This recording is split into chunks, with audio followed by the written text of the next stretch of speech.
Книга пророка Исаии, раздел 16. «Пошлите я огня валадару краіны, з Петры у пустыні на гару дачкі Сіёна. І будзе, як птушка, якая аддаляецца, і птушаняты, што вылятаюць з гнязда, такімі будуць дочкі Мааба каля броду Арнон.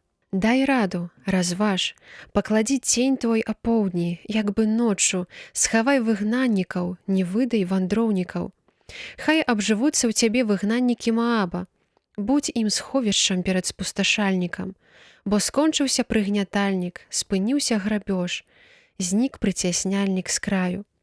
І ўмацаваны будзе пасад міласэрнасцю, і сядзе на ім у справядлівасці у палацы Давіда, той, хто судзіць і шукае суда, ды чутка аддае тое, што справядлівае.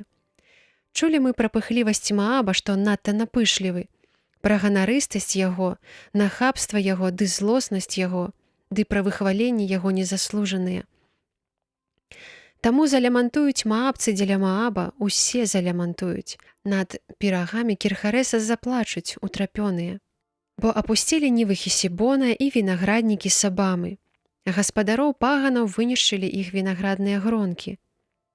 Аж да Язэра дайшлі яны, качавалі па пустыні. Парасткі яго рассеяліся, перайшлі праз мора. Таму заплачу плачам Язэра дзеля вінаграднікаў Сабамы. Залю цябе слязьмі сваімі, о Хесібон і Эліале, бо на плады твае і збіранні вінаграду паў крык ваяроў. Спынілася радасць і весялосць з садоў, і ў вінаградніках не весяляцца і не спяваюць. Віна ў выціскальні не выцісне той, хто звычайна выціскаў. Заціх гоман. Дзеля таго нутро маё стогне дзеля Мааба, як цытра, і ўлонне маё дзеля Кірхарэса. І будзе, калі з'явіцца, і будзе ўзлягаць на вышынях, прыйдзе да святыні сваёй, каб памаліцца, і не здолее. І гэта слова, якое сказаў тады Господ да Мааба. Цяпер жа так прамаўляе Господ, кажучы: за 3 гады, як гады найміта, аднята будзе слава ад Мааба разам з усім шматлікім народам, а рэшткі яго будуць малымі, без ніякага значэння.